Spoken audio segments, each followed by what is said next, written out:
Have you ever done a performance where you've cried afterwards, or you just felt like something was special about it? Yeah, there are times where I've done a stand-up special. I think my second one I've done, which was There's More to Life. That specific record that we done for that show, because I'd done one before. So like sometimes when you're like, I've done the thing before, but can I do it again? And it's all great when you're like, you're on tour, but you're like, but this is the one we're recording. This has to feel like they've all felt. But now it's more pressure on me because I want it to be like how those previous ones have gone. But I watch that back a lot, especially when I need like, if I'm like, I'm trying to come up with the bit or the material. And I watched that one specifically because after I came off, I was like, because for me, just personally, I was like, that's one of my strongest performances. I was sharp. There's a bit in it where I talk about having a telephone voice. And I said, everyone's got a telephone voice. And I said to this guy, I was just like, what's your name? The guy at the front, he's like, my name's Anthony or whatever, Jerome. And I was like, okay, cool. And I was like, what's your job? He's like, I'm a carpenter. So I was like, I bet you know what it's like when you're talking to the guys like, yeah, bro, yeah. And the phone rings and he goes, hello? Yes. So you like a rocking horse? Yeah, I'll make that for you. Yeah. I ain't making a fucking rocking horse, bro. And it worked so well. But because it was recorded, it just like everything was just going to plan. Yeah. So I know what you mean. I don't think I've never cried. I've been disappointed though. Oh, many times. Oh, yeah, man, many times. Disappointment, a lot of them. Like Yeah. I remember I did the Brits in 2012, 2013. Can't remember, it was around about that time. Heart Skips a Beat. I did it with the Rizzle Kicks. That's a bad tune, Oh, cheers. Bro, I swear to you. I know I joke about it with you, with it, but that's one of my favourite songs, Yeah. Real talk. I'm not saying because you're on the I pod. appreciate it, Mo. Bad Thanks. Boy track, because it's got that kind of like 90s feel. Yeah, Do you know what I mean? Yeah, that was what we loved. That's what I loved Bad about Boy it tune, when man. we released it. And then getting Rizzle Kicks on it, which were... Did you record that in Mile End skate park? The video, yeah. Yeah. So I every knew time it, man. every time I drive past it, I'm like, it's violent.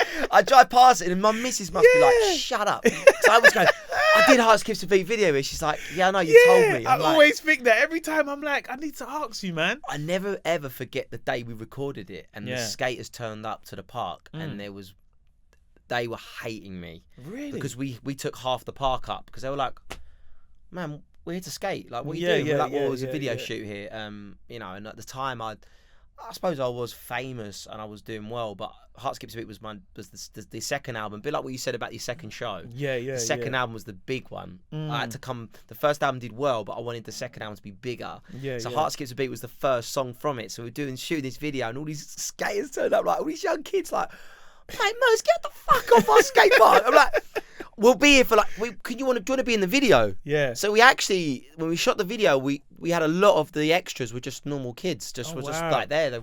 We signed Doing tricks waivers and and I guess they got paid. I was just, and so we did this whole shoot down at Mile End. So yeah, it's a great great video. But yeah, we going back to what I was saying, we did Brit Awards, and it's probably one of the worst performances I've ever done. Oh wow. Because there was so many I'm disappointed in myself because I should have spoke up. I was on tour at the time, so I had to fly in from Scotland, do the Brits and go.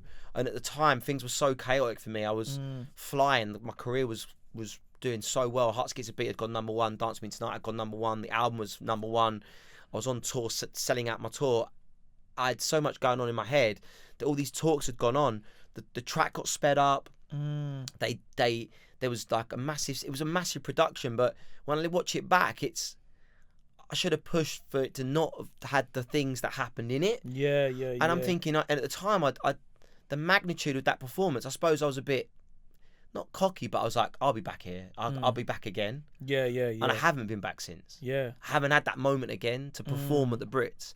So the NTAs was that moment for me to kind of showcase people, this is what I do. Yeah. Because with the last time you saw me on a show of that magnitude, I mean, you've got to remember the Brits. You've hosted the Brits. Man, you know how big it is. It's huge. not a joke, boy. It's a big performance. Especially for you guys. I think anyone presenting it, especially if you're, as a comedian, that's not my... It's a goal to... I'll be honest, it wasn't a goal to do it because I was like, I don't know if this hasn't ever been in my goals. So when it happened, I was like, I would love to do it. Yeah. But I could imagine for you guys in that space of music with all your peers there, you're like, this is the place. Okay, so in perspective, for a comedian, what's the biggest show? What's the one that you see other other comedians do when you were younger, going, if I can achieve that gig or that moment or It's that probably show. close to like for the UK, I'd probably say like what's it called? Live at the Apollo. Exactly. That's the one. Yeah, Yeah. and you know when you first did that, you're like, whoa, I'm doing Live at the Apollo. Yeah. So for me, getting the Brits was like, I'm at the Brits. Mm. This is huge, and I've got a performance. Yeah. And it almost felt like they squeezed me on because they're like, it has to be a certain length. It can only be 3 minutes. It can't be anything over. And our song was a bit longer. Anyway, if people go and watch that performance back, it's probably the worst performance I ever did. Oh wow. I didn't like it at all. I felt like it was too quick. My vocal wasn't great, and it weren't a chance for me to say to the industry, the pop industry, the UK industry, because I wasn't really loved at that point anyway, because I was from X Factor, so I was kind of like this scapegoat, like, and it would been, and people will disagree. If they listen to this, they'll disagree, but that's how it felt because JLS before me did really well, won a Brit. One Direction were flying at the time, and it was at a stage where One Direction were like so big, and I felt I was doing really, really well as well.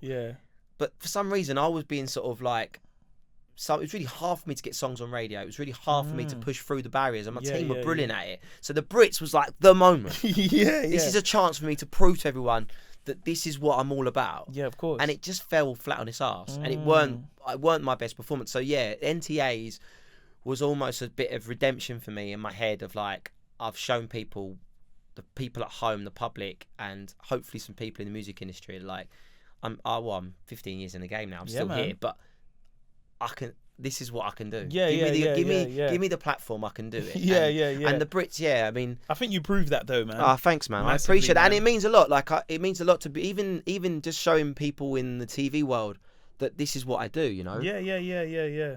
And you know, I'm just very blessed and lucky, and I got the opportunity. So many other artists would probably have.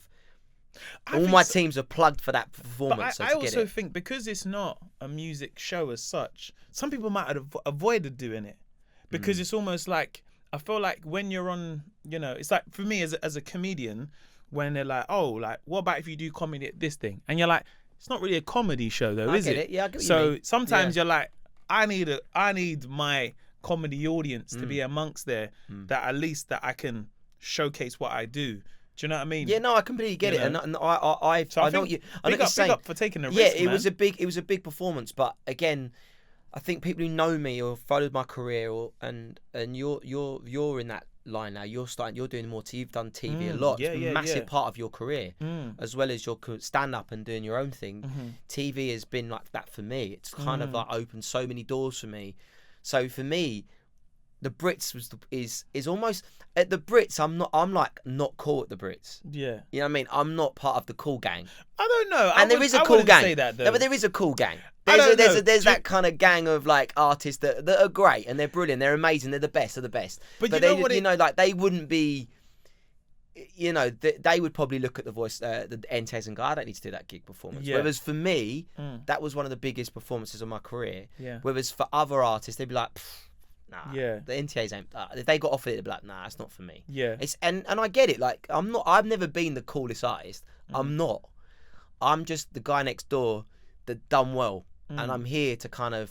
I love entertaining people and just having fun. I don't take myself seriously. That's the difference between me and a lot of other artists. And maybe that's probably been a detriment to me at times in my career, where maybe if I was a bit more serious and made different decisions, who knows where it might have led me. But I don't think it would have led me to where I am now 15 years in. I think I probably wouldn't, like some of the stuff I've done over the years, TV wise, I don't think other artists would want to do that. They're like, no, I don't do TV. I'm a singer, I'm a performer. I play instruments, I'm this, I'm that. I'm like, I get it. So this is my path, and I took that route, and you know, getting the NTAs recently was just a massive moment for me. That whole, it was like not the end of a chapter, but kind of, it was nice to 15 years to show people that's who I am. I've done it now. It's like boom. And then now I can go on. Still here. Yeah, exactly. And now I can go on to my next chapter and the next part of my story. Yeah.